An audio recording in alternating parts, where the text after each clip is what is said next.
She was laughing. That is the first thing I want you to understand. Not crying, not sitting quietly in respect, not looking guilty when the door swung open and I stepped inside. She was laughing. My name is Rose Morgan. I am 67 years old. I live in Brentwood, Tennessee, in a 4-bedroom house my husband Travis and I paid off together 22 years ago. And on the afternoon of March 14th, the same afternoon I had just buried that man, my husband of 41 years, in the cold ground at Riverside Memorial Cemetery, I came home to find my son Calvin and his wife Nancy hosting a March Madness watch party in my living room. There were 9 people in my house. 9 people I had never invited.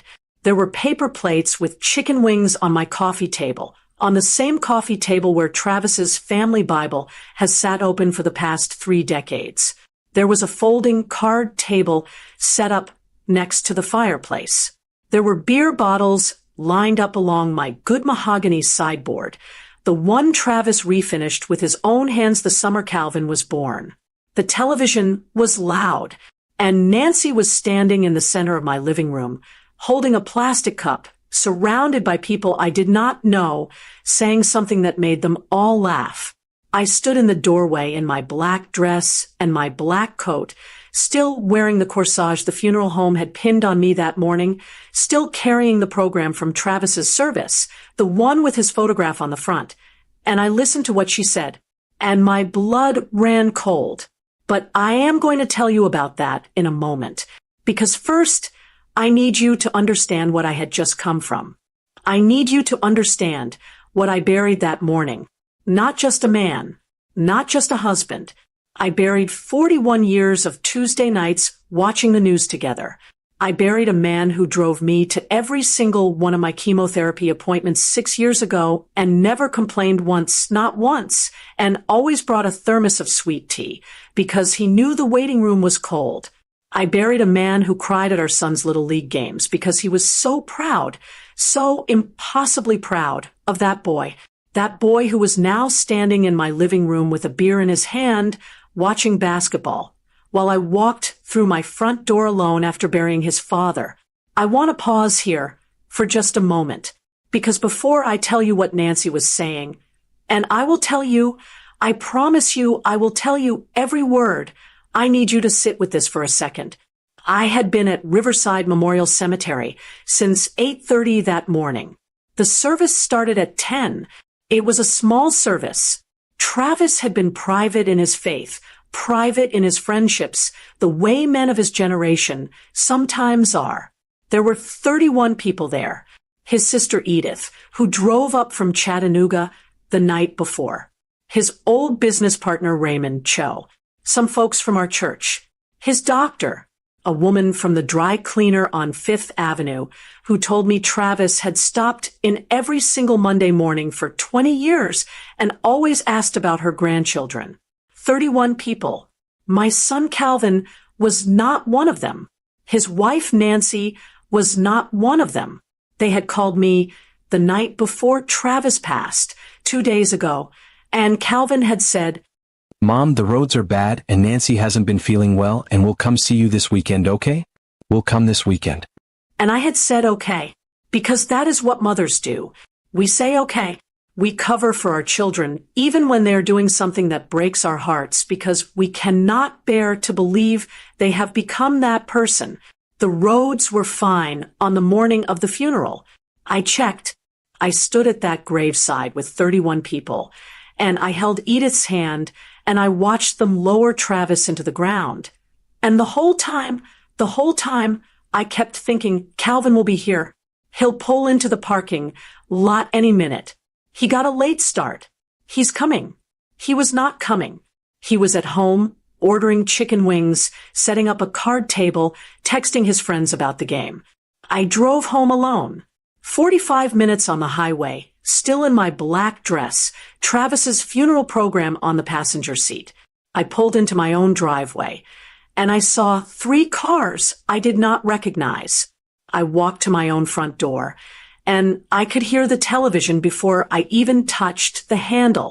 I pushed the door open, And the first person I saw was Nancy, standing in the middle of my living room, holding a plastic cup, laughing at something she had just said to two women I had never met in my life.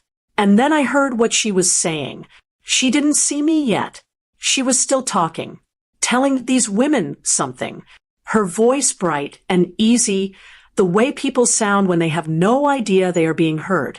I stood in my doorway, and I listened, and what she said, I will carry with me for the rest of my life. Stay with me, because nothing that comes after this, not the attorney, not the discovery about Travis's will, not what happened 3 weeks later at Sunday dinner. None of it makes sense until you understand exactly what Nancy was telling those women. I have to take you back a little, not far, just enough, so you understand what kind of man Travis Morgan was and what kind of son Calvin had become. Travis and I met in 1981 at a church picnic in Cookeville, Tennessee. I was 23. He was 25. He was wearing a plaid shirt with the sleeves rolled up, and he was trying to fix a broken lawn chair someone had sat in wrong. And I remember thinking, this man fixes things. That turned out to be true in every sense. Travis worked in commercial real estate for 38 years. He was not rich by any dramatic definition of the word, but he was steady and he was careful, and he understood money the way people who grew up with very little tend to understand it, as something that requires respect. He invested quietly, saved methodically, and when the time came, he paid off our house. He also, quietly and without telling me until the last 2 years of his life, had been building a retirement fund. By the time Travis passed from heart failure at 69 years old, that fund had grown to $1.5 million. He left me the house. He left me the fund. And he left me something else I'll tell you about later. Something I did not expect. Calvin is our only child. He is 42 years old. He lives in Nashville, 28 minutes from our house in Brentwood. He works in marketing. He has a good salary. He is not struggling. For most of Calvin's childhood, he was a good son. He was the boy Travis coached in baseball. He was the boy who called us every Sunday during his college years at the University of Tennessee.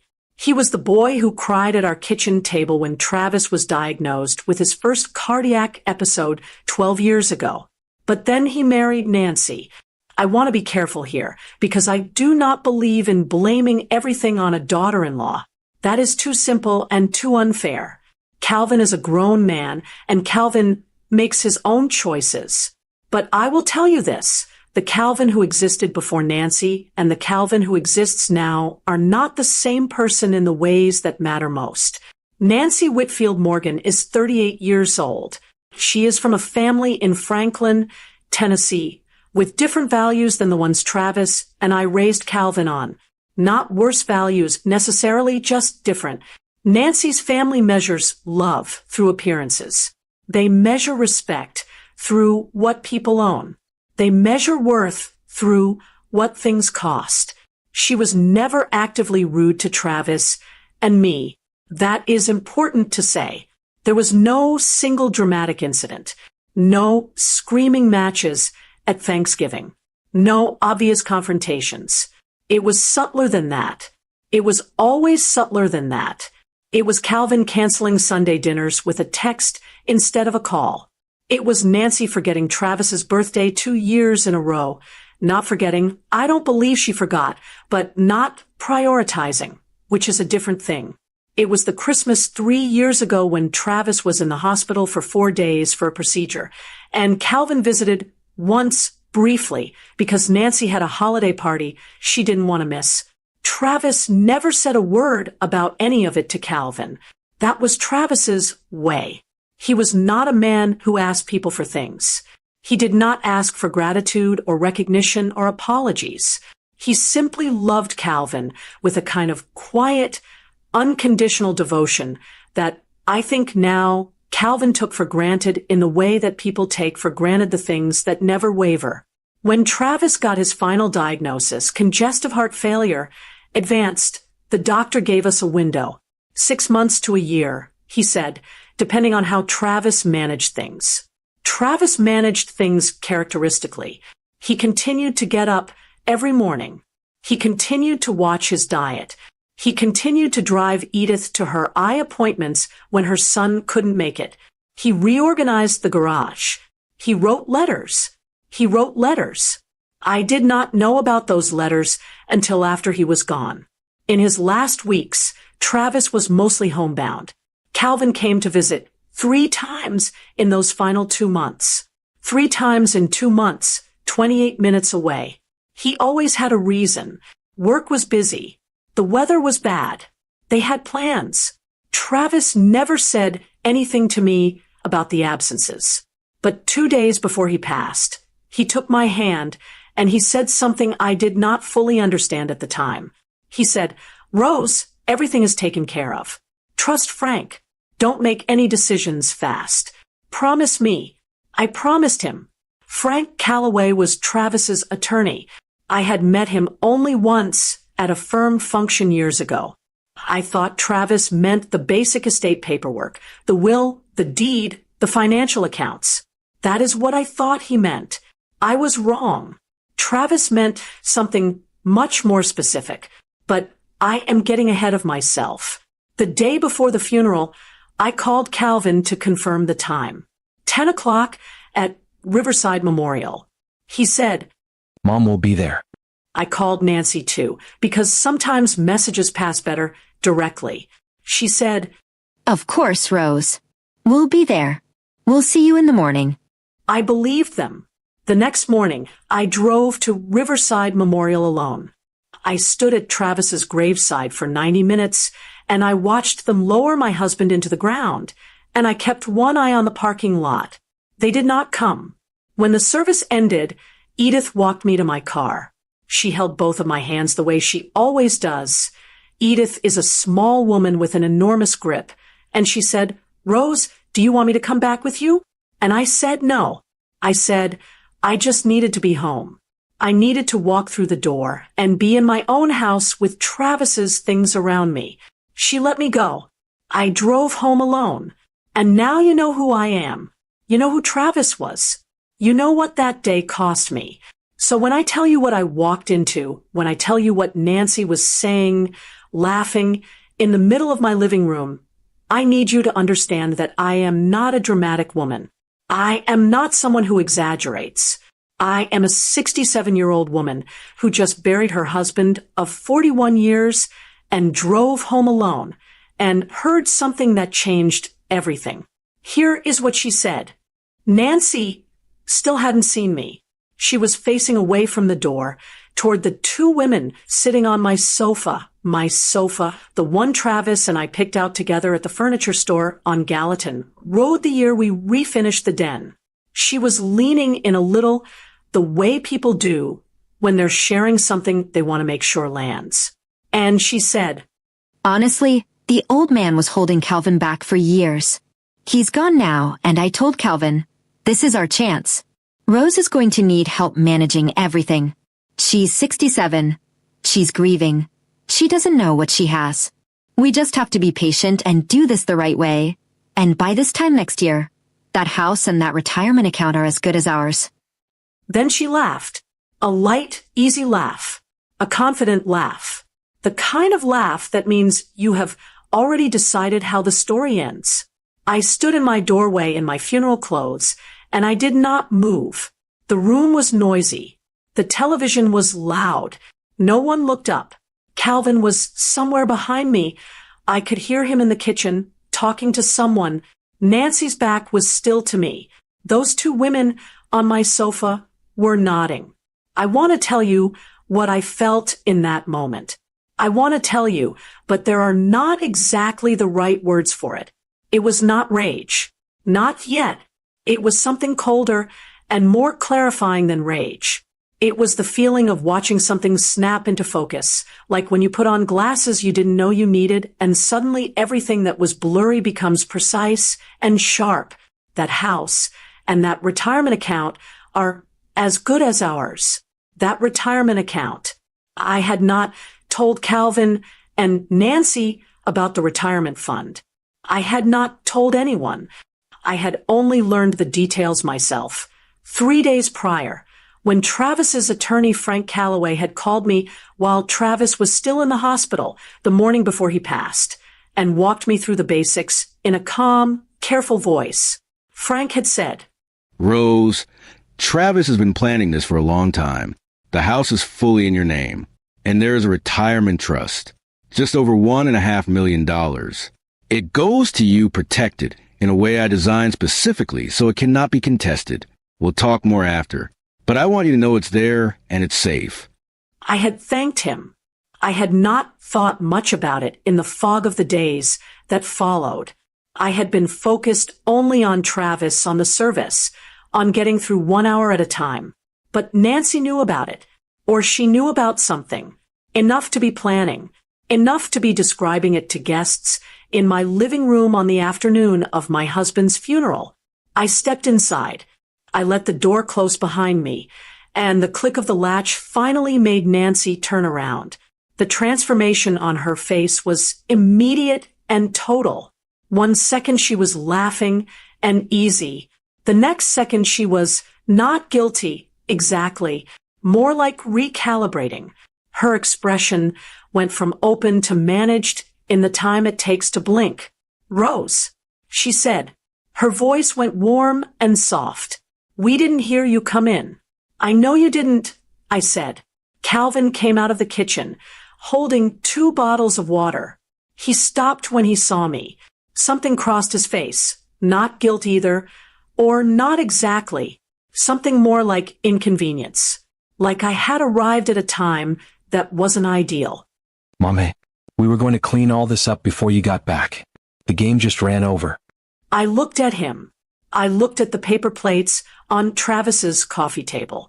I looked at the beer bottles lined up on Travis's sideboard. I looked at the 9 people in my living room, 9 people who had not attended my husband's funeral that morning. And I said very quietly, I would like everyone to go home now. There was a pause. One of the men near the television said, "Oh, yeah, of course," and started gathering jackets. The 2 women on the sofa stood up quickly, not making eye contact. The room began to deflate the way rooms do when the mood shifts suddenly, and everyone feels it. Nancy touched Calvin's arm. "Calvin," she said, "a signal." Calvin looked at me. "Mom, we should talk." "There is nothing I want to talk about right now," I said. "I want everyone to go home."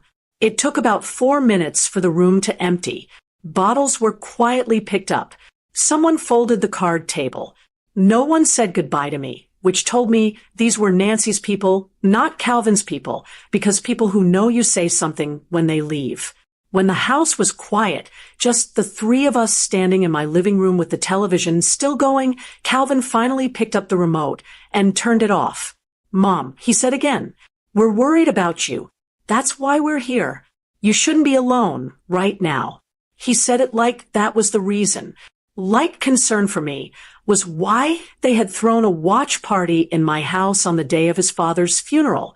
I sat down in Travis's armchair, the brown leather one by the window, the one that still smelled faintly like him. I sat down and I looked at my son. "I want to ask you something," I said. He said, "Okay, what was in your father's retirement account?" The silence that came after that question had a texture to it. Calvin glanced at Nancy.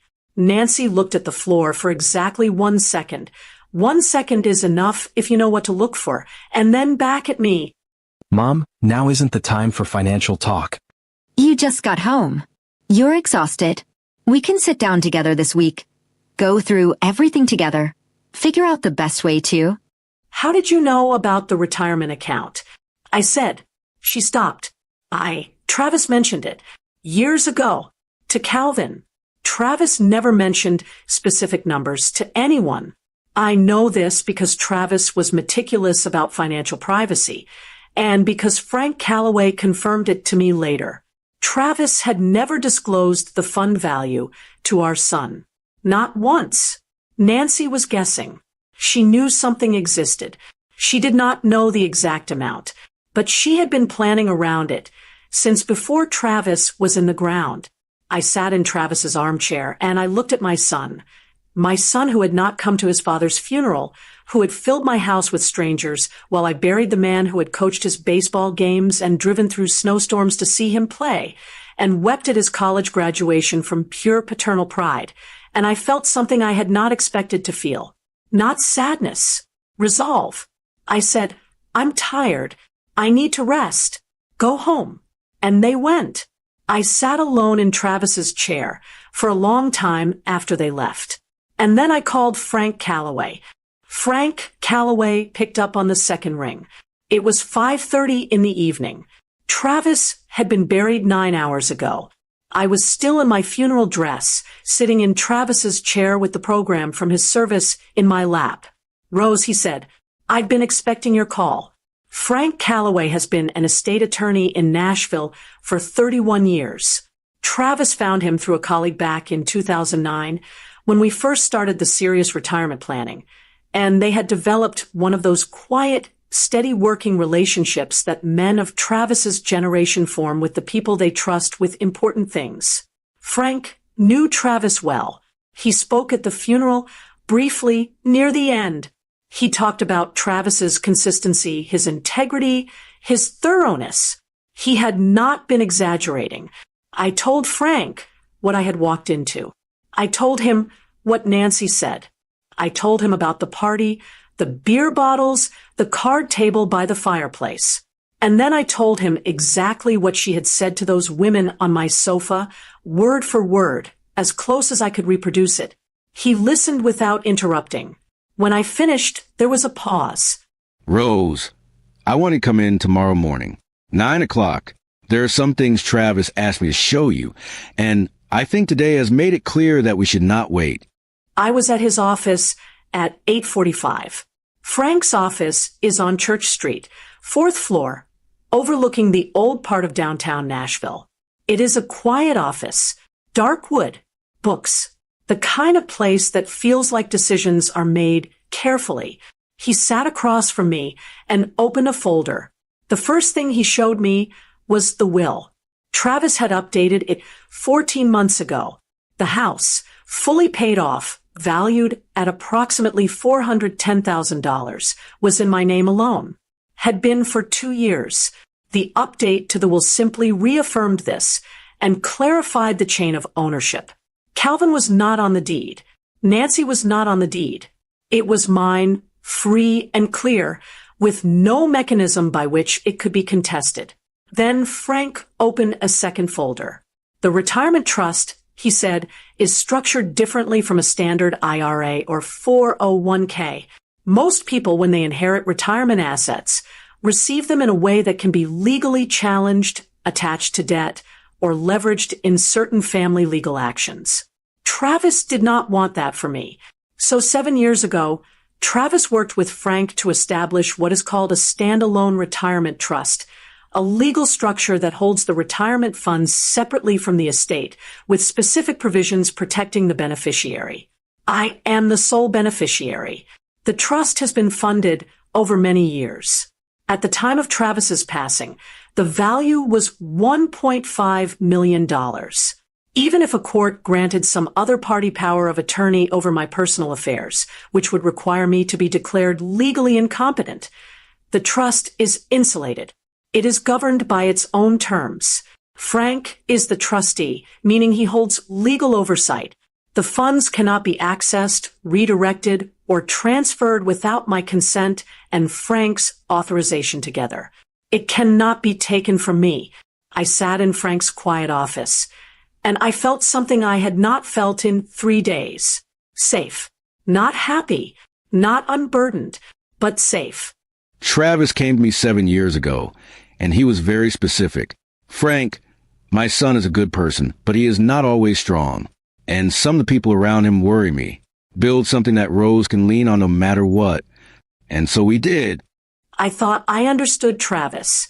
I thought 41 years gave me the full picture of who he was. I did not know about this. Then Frank set a sealed white envelope on the desk. Travis's handwriting on the front. Just my name. Rose, he left this for you, Frank said. He asked me to give it to you after the estate discussion. He wanted you to have the full context first. I picked up the envelope. I opened it. The letter was 2 pages, written in Travis's looping, left-leaning cursive. He had beautiful handwriting, always did, unusual for a man of his generation who could just as easily have typed everything. The letter was dated 11 months ago. I am not going to share every word he wrote, because some of it is only mine. But I will share some of it because I think it matters for you to understand what kind of man Travis Morgan was, and why what came next was, in a strange way, a fulfillment of everything he had hoped for me. He wrote, "Rose, if you're reading this, I'm not with you anymore, and I am sorry for that more than I know how to say. I want you to know that these past few years, even the hard ones, especially the hard ones, have been the best years of my life because you were in them." He wrote, "I have watched Calvin change over time, and I want to be fair to him because he is my son and I love him without condition. But I have also watched the way Nancy looks at what we have, and the way Calvin does not always push back on what Nancy wants. I am not angry about this. I just want you to be protected." He wrote, "The house is yours. The money is yours. Frank knows what to do. Trust him. And Rose, please do not let anyone convince you that you owe them your security. You have earned everything you have. You gave your whole life to this family. That life belongs to you now." He wrote, "I have been so proud of you. Every single day. I folded the letter and put it in my purse. Frank gave me a moment. Then, when I was ready, we talked strategy. I told him about Nancy's comment, about them being patient and doing things the right way. I told him about Calvin's question. I told him about the retirement account." They are going to approach you with a request for financial management. It may be framed as help. It may be framed as concern. They may suggest a power of attorney for your finances, or they may suggest that managing everything is too much for you alone. They will try to make it sound like love. Here is what I want you to do. Nothing fast. No signatures. No agreements. If they present you with any documents, you call me before you touch a pen. Any documents at all. And Rose, I want you to start keeping notes. Dates, times, what was said, who was present. If this goes where I think it might go, documentation is going to matter. I bought a small notebook at the drugstore on the way home. I started writing that same evening. The first entry, March 14th, came home from Travis's funeral, Nancy's party, 9 guests in my living room. She said, "That house and that retirement account are as good as ours." I underlined the date. Then I made dinner, soup from a can because I was too tired for anything else, and I sat at my kitchen table and I thought about Travis, about the fact that he had quietly and without fanfare spent the last 7 years of his life making sure I would be okay. That is who he was. That is who they had not bothered to come bury. They were back the following Saturday, not with a party this time, with what looked, on the surface, like concern. Calvin called Friday evening, his voice measured and careful in the way it gets when Nancy has coached him on what to say. "Mom, Nancy and I want to come over tomorrow, just to check in, help you with some things around the house, make you lunch." I said fine. Come at noon. They arrived at 11:40 with a casserole dish and a folder. The casserole was chicken and rice. The folder contained a printed document with the heading Durable Power of Attorney for Financial Matters. I know what that document is. I am 67 years old, and I have been in charge of my own affairs for my entire adult life. And even if I hadn't known exactly what it was, I could read the title. Nancy set it on the kitchen table, next to the casserole, dish like it was just another item she had brought along. Casual, natural, like presenting a financial power of attorney to a woman 9 days after her husband's funeral was simply something caring families did. "Mom," Calvin said, sitting down across from me. "We've been thinking a lot about your situation. You're alone now and you have a lot of things to manage, the house, the finances, and we just want to make sure you're not overwhelmed. This is just so that Nancy and I can step in if anything ever gets complicated," he continued. "It's not permanent. It's just a safety net." I looked at the document. I did not touch it. "Tell me something," I said.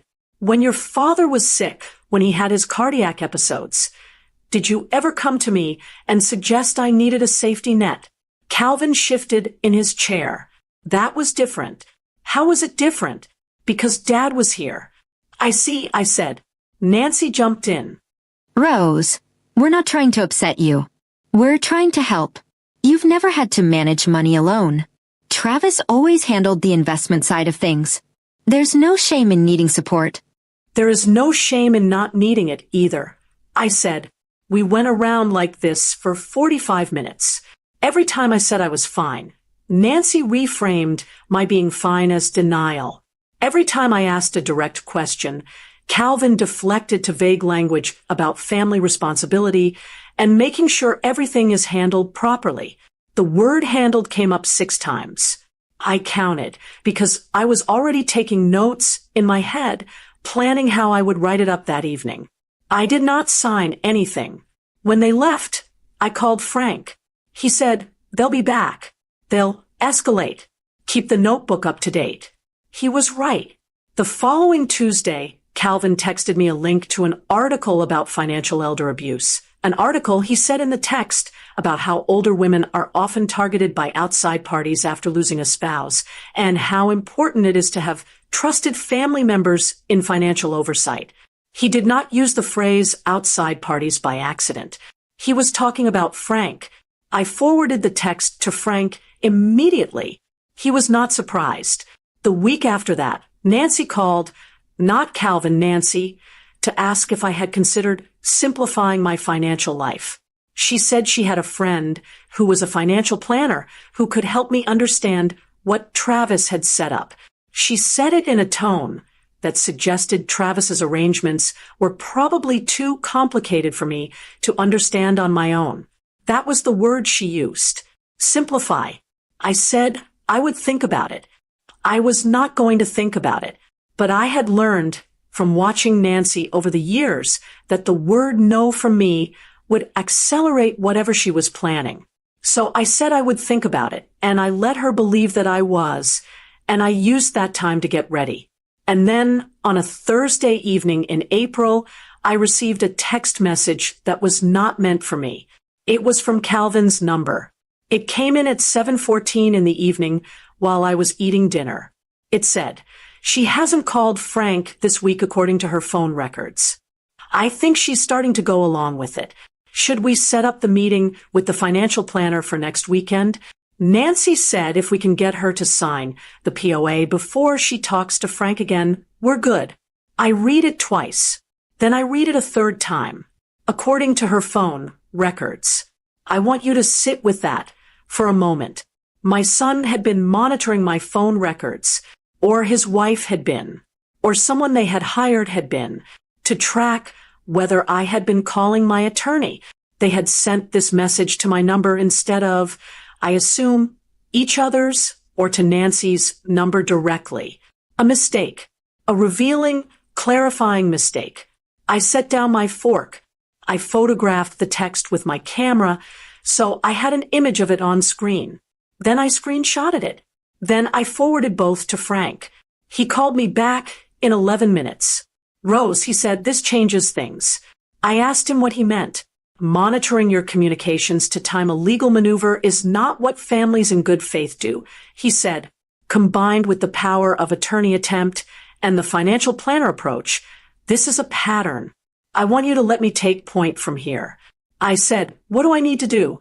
He said, "Keep being pleasant. Keep responding to their messages in a friendly way. Do not let them know you have this text. And I want you to call Travis's sister Edith." Edith, he said, had called him 2 weeks ago.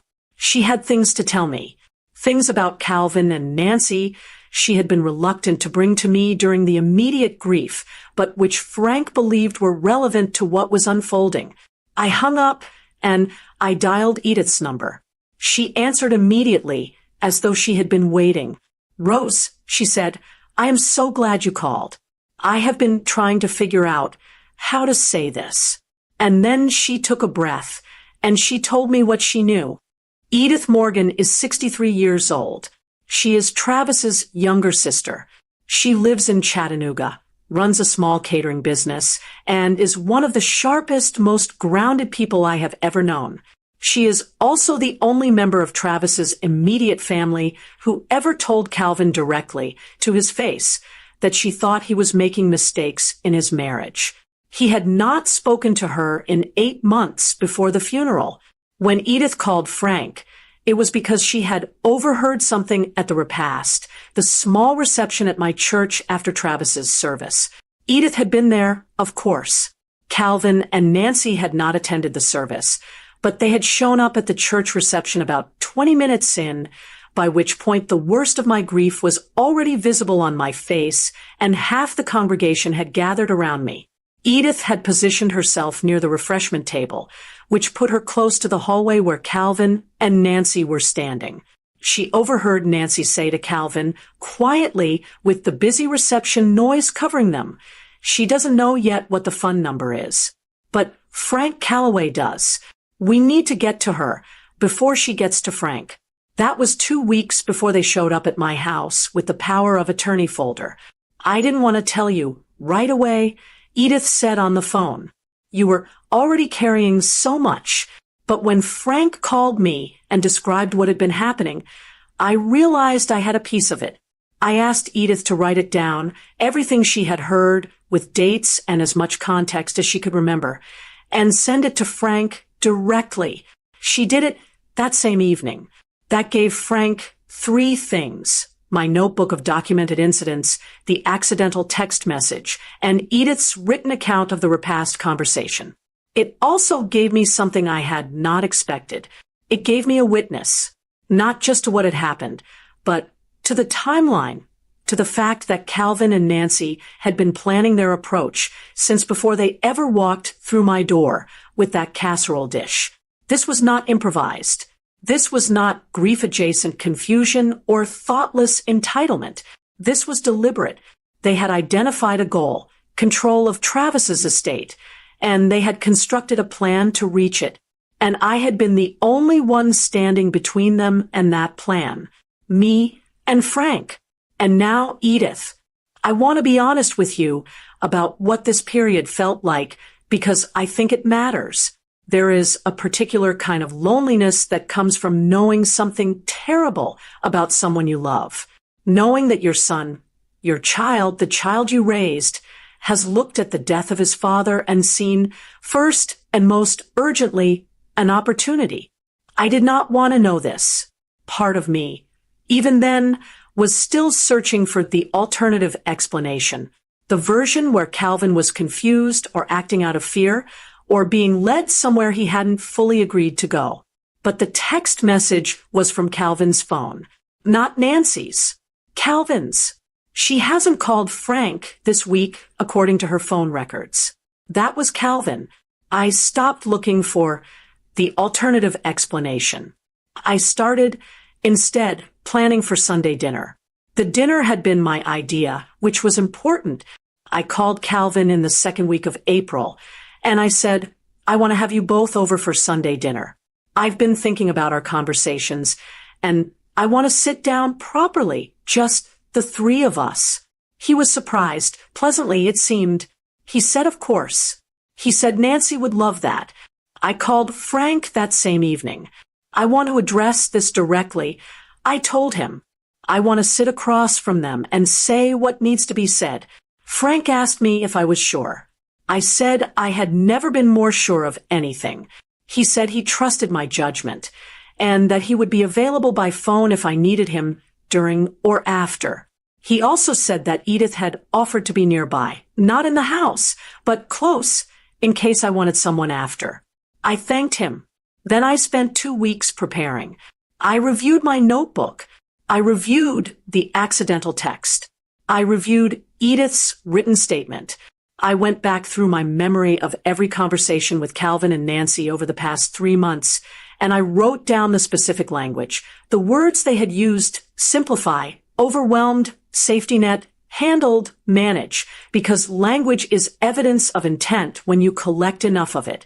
I also did something Travis would have approved of. I called our family's longtime accountant, Gerald Briggs at Briggs and Associates on Franklin Road, and I asked him to prepare a clear, simple summary of my financial situation. Assets, accounts, the structure of the trust, with Frank's input. Not because I needed it for myself, because I wanted it in front of me at that dinner table in case Calvin or Nancy suggested one more time that I did not understand what I had. I understood exactly what I had. Travis had made sure of that. The Sunday I chose was the third Sunday of April.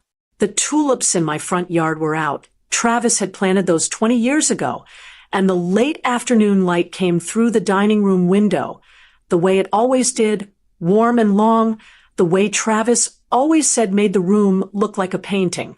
I cooked his favorite meal, pot roast, mashed potatoes, green beans from the garden, cornbread. I set the table with the good dishes. I put fresh flowers in the center. I made it as close to a normal Sunday dinner at Travis's table as I could make it, because I wanted Calvin to feel it. I wanted him to sit in his father's house, at his father's table, eating his father's food, and I wanted him to feel what he had thrown away. I wanted him to understand that before I said a word. They arrived at 5:30. Nancy brought wine and was wearing a bright spring dress, which told me she had come in a good mood, which told me she still believed the dinner was a positive development. Calvin hugged me at the door.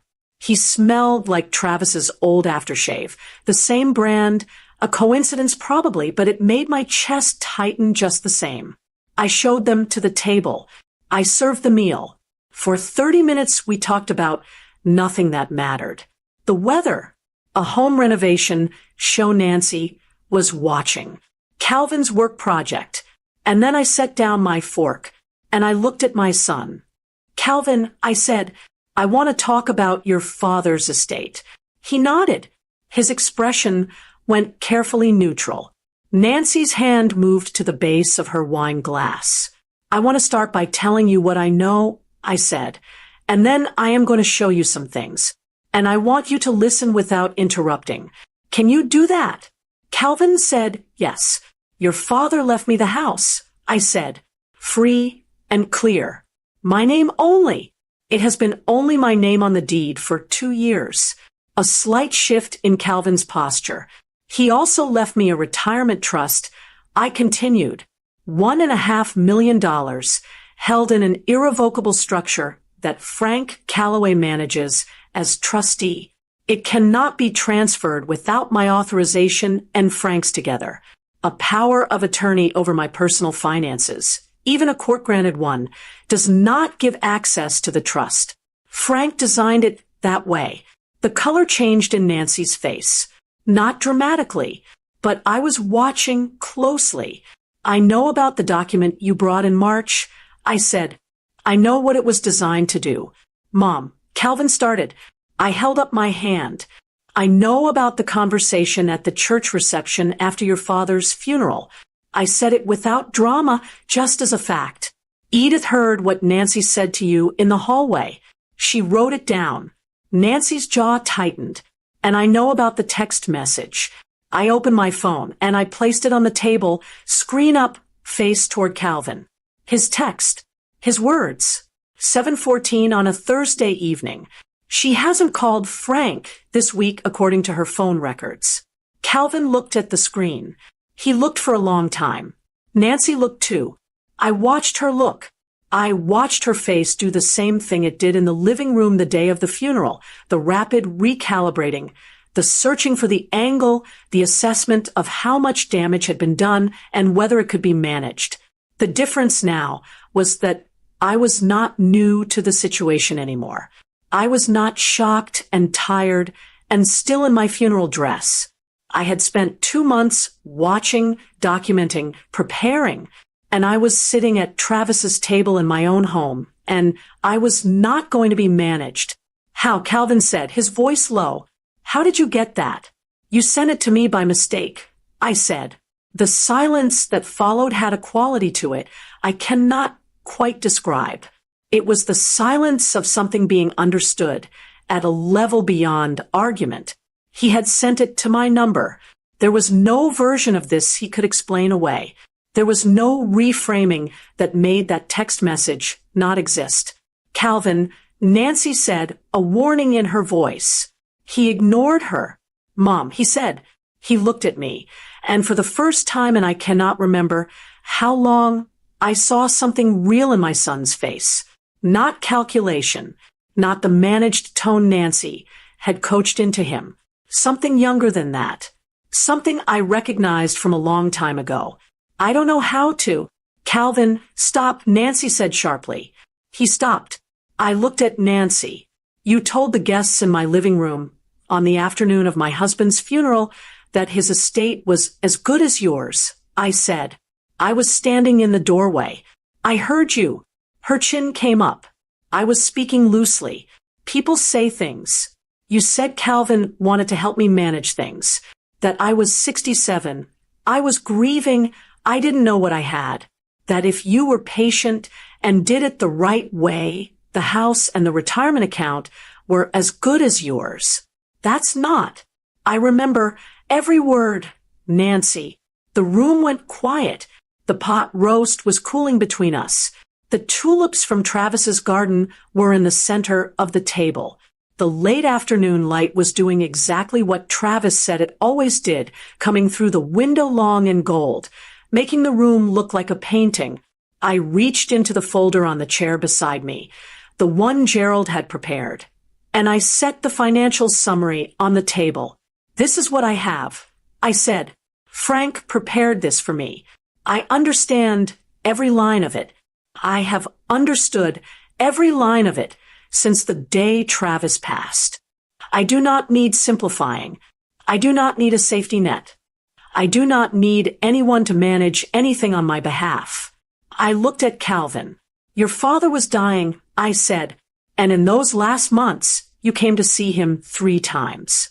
3 times, Calvin. 28 minutes from your house. His face was doing something it did not know how to do, something fracturing. He never said a word to you about it. I continued, because that was who he was. He loved you without conditions.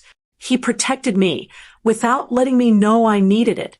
He was the best man I have ever known, and you did not come to his funeral. You came to my house while I was still in my funeral dress, and you threw a party in his living room. My voice was steady. I had worried it would not be. It was. And then you spent 2 months trying to take what he left me. Calvin put his head down, not in performance, not posturing, just down, like the weight of it had become suddenly physical. Nancy pushed back from the table. This is not fair, she said, standing. You have no idea what our financial situation is. You have no idea what the last 3 years have been like. We came here to help. You came here, I said, to help yourselves. How dare? Nancy. Calvin's voice. Flat and final. She stopped. He said it again, quieter. Nancy. And there was something in the way he said it that I recognized, not from the last several years, but from before that, from the Calvin I raised, the one who knew when something had gone too far. He looked at her for a long moment. Then he looked at me. I'm sorry, Mom, he said. Just that. Not I can explain, not you have to understand, not it's more complicated than it looks. Just, I'm sorry, Mom. Nancy made a sound that was not quite a word and walked out of the dining room. A moment later, I heard the front door. Calvin sat at the table with me for another few minutes. He did not eat. He looked at his father's good dishes and his father's flowers and his father's house, and I let him look. There is something I need to tell you, I said. Finally. He looked up. In his letter, I said, your father wrote about you. He said you were a good person. He said he loved you without condition. He said he was proud of you. Calvin's eyes went wet. He was there for every part of your childhood. I said, every game, every graduation, every hard thing. He would have been there for the rest of your life. And you did not come to say goodbye to him. I am not asking you to explain it. I am not asking you to make it right with me right now. But I am telling you that what you did, both of you together, was wrong. And the path back from that, if there is a path back, is going to be a long one. And it starts with you. He nodded. He got up from the table. He paused at the door. The fund, he said. I really didn't know the details. I know, I said, but you knew enough to try to take it. He left. I sat at Travis's table alone in the long gold light. And for the first time since the funeral, I cried. Not from grief, exactly. Not from anger. From release. From the knowledge that I had done what Travis had trusted me to do. I had taken care of myself. In the weeks that followed the Sunday dinner, several things happened that I want to tell you about because endings matter. Because I think sometimes people watch stories like mine and wonder whether the truth actually changes anything. Whether calling things what they are produces real consequences or just satisfying feelings. Let me tell you what happened. Calvin and Nancy separated in May. Calvin moved into an apartment in Germantown. I do not know the full circumstances of it. He called me once to tell me, and I listened, and I said I was sorry to hear it, and I meant that because divorce is not a victory. It is not a punishment that has been served. It is two people failing to build what they said they would build, and whatever Nancy did, Calvin made choices too. He and I are in a difficult, early, careful conversation about what our relationship looks like from here. There is no quick path through what happened. Travis always said that real repair takes longer than people want it to, and I think he was right. But Calvin has called me every Sunday for the past 6 weeks. That is something. It is not everything. It is something. As for the power of attorney attempt, Frank filed a formal complaint with the Tennessee Board of Professional Responsibility regarding the financial planner Nancy had been arranging, who turned out to have a prior ethics complaint on file involving a very similar pattern, approaching recently widowed individuals with financial management proposals designed to bypass independent legal counsel. That investigation is ongoing. I am not party to it, but Frank felt the documentation warranted reporting. The house remains mine. The trust remains intact. Frank called me in late May to walk me through a few updates on my end, simple things, confirmations, the administrative wrap-up of Travis's estate. And at the end of the call, he said something I want to share with you. Rose, in 31 years of practice, I have handled several situations where surviving spouses face pressure from family members over inherited assets. I want you to know that the way you handled this, documented, patient, clear-headed, is exactly what Travis designed it to allow you to do. He knew who you were. He built accordingly. I thanked him. Then I sat with that for a while. Edith came up from Chattanooga for a long weekend in June. We went through some of Travis's things together, not getting rid of them, just organizing, understanding what was there. She found a box of old photographs in the top of the hall closet, and we sat on the floor for 2 hours going through them. Travis as a young man, Travis and me on our first vacation at the beach in Florida, 1984, both of us squinting into the sun. Travis at Calvin's Little League games, every single one. He took so many pictures of that boy, Edith said. He loved him very much, I said. And Calvin loves you, Edith said. He's just going to have to learn what that means. I think she's right.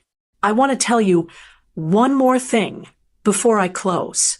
About 2 months after Travis passed, I was going through the drawer in his nightstand, just ordinary organizing, the kind of slow domestic archaeology of grief that takes months. And I found a small notebook. Travis kept a notebook. I knew he kept a notebook. He always had a small spiral notebook in his breast pocket, one of those old-fashioned habits that I had teased him about for years. But this was different. This was a red hardback notebook, about the size of a paperback book, filled with his handwriting in that looping cursive. I sat on the edge of our bed, and I opened it. It was not a journal, exactly. It was more like notes, observations, things he had been thinking about, dates going back 3 years. Near the middle, I found an entry from 11 months before he died. It said, "Rose is going to be okay. She has always been okay. I think the hardest thing she will face after I am gone is believing that she was enough all along. I hope I have found the right ways to tell her. I hope she finds this eventually and reads it when she needs it." I read it 3 times. Then I closed the notebook and held it in my lap for a long time. Travis never gave me a dramatic goodbye. He did not sit me down for a final important conversation. He just kept living right up until he couldn't, and he took care of things quietly as he always had, and he left me notes in notebooks and letters in attorney's files and a trust structure that protected what he had built, and a house that still smells faintly like his aftershave when I walk through the door at the end of a long day. I am 67 years old. I live alone now in a 4-bedroom house in Brentwood, Tennessee, in the rooms I shared with Travis for 31 years. I still sit in his armchair by the window sometimes. I keep his baseball from Calvin's first Little League game on the shelf by the fireplace, right where Travis put it. And I am okay. I am, as Travis somehow always knew, going to be okay. Now I want to ask you something. If you have made it this far in my story, then you have given me something precious, your time, and I do not take that lightly. So I want to ask you one question in the comments, and I genuinely want to know your answer. Have you ever been underestimated by someone who should have known better? Someone who looked at your grief or your age or your quietness and decided it was weakness? And if this story meant something to you, if you recognized something in it, if it made you feel a little less alone in your own experience, please share it with someone who needs to hear it today. Because Travis always said that the most powerful thing you can do for another person is make them feel seen. He was right about most things. He was right about that too. Rose Morgan, Brentwood, Tennessee,